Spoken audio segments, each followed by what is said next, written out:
Subscribe to our YouTube channel and press the bell icon to get the latest updates.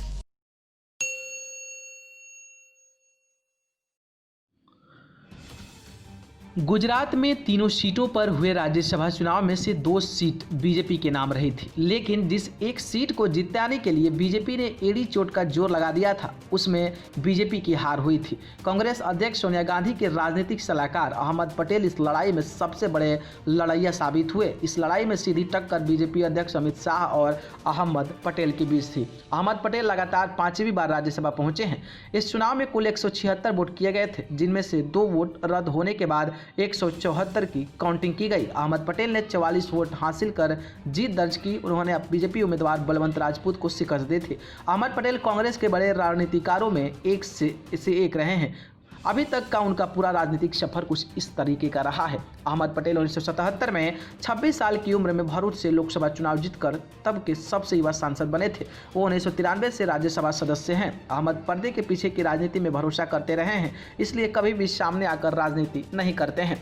Ahmad Patel 1977 से 1982 तक गुजरात की youth Congress committee के अध्यक्ष रहे।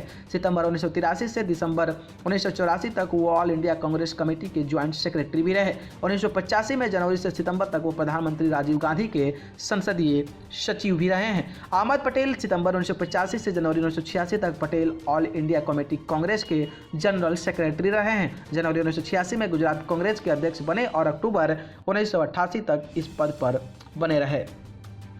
1991 में जब नरसिम्हा राव प्रधानमंत्री बने तो अहमद पटेल को कांग्रेस वर्किंग कमेटी का सदस्य बनाया गया। 1996 में उन्हें ऑल इंडिया कांग्रेस कमेटी का कोषाध्यक्ष बनाया गया था। उस समय सीताराम केसरी कांग्रेस के अध्यक्ष थे। 2000 सोनिया गांधी के नीति सचिव बीवी चार्ज से मनमुटाव होने के बाद उन्होंने यह पद छोड़ दिया था। बाद में 2001 में सोनिया गांधी की राजनीतिक सलाहकार बन गए।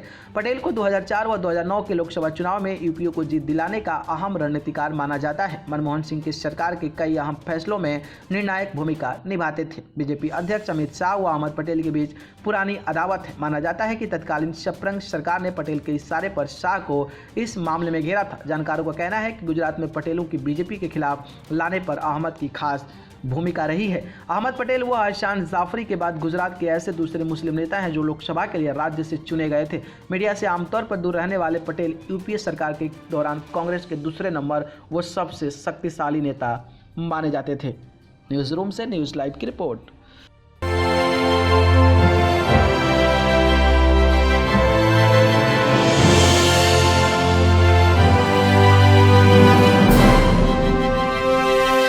Subscribe to our YouTube channel and press the bell icon to get the latest updates.